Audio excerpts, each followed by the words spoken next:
Ito ang pinakadelikadong kalsada sa buong probinsya ng Palawan na ang pangalan ay Diyos Ko.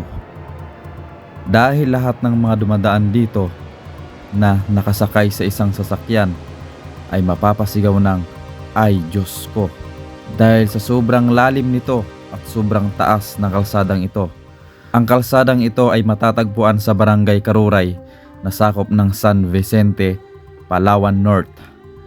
Ang mga taga-Barangay Karuray ay umaakyat dito ang kanilang sasakyan kapag umaga hanggang tanghali, at ang mga taga-bayan ng Puerto Princesa naman o tagalabas ng Barangay Karuray ay pumapasok dito ng dapit hapon upang maiwasan ang pagkakasalubungan ng mga sasakyan. Base na rin sa mga naka-experience na dumaan dito na ang kanilang gamit ay jeep, ay halos araw-araw silang pumapalit ng kanilang preno dahil nasusunog ang kanilang preno kapag sila ay bumaba sa lugar na ito.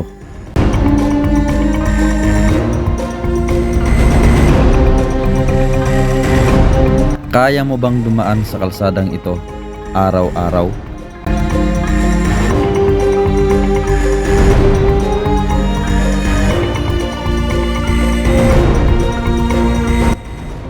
Bukod sa sobrang kurbada ng kalsadang ito, ay siya ring pabulusok pailalim ang kalsadang ito, kaya sobrang nakakatakot ang dumaan sa kalsadang ito kapag mahina ang loob mo.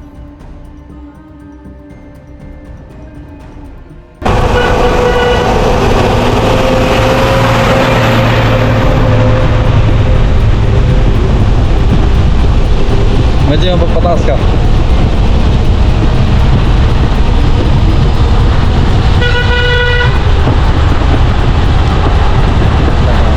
Pag mawala kang pila nito.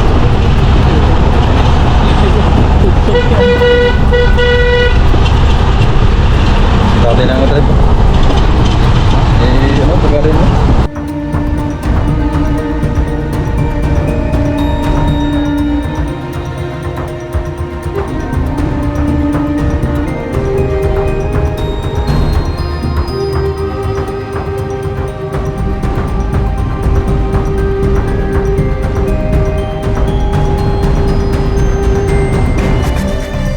At napapansin ko itong sasakyang ito ay medyo nahihirapan siyang pababa.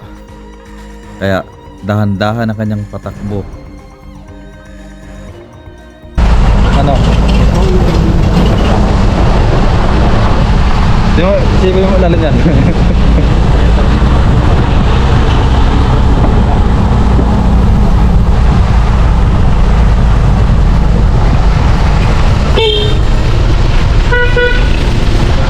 Surrender siya.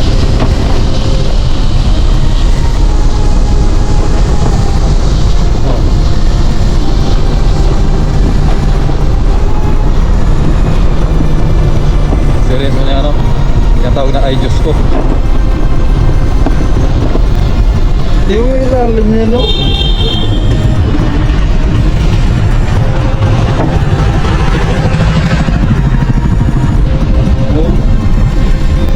Ano? Lalim to. Walang iba. At sa part na to ay talagang makapag-isip-isip ka ng mas malalim pa dito.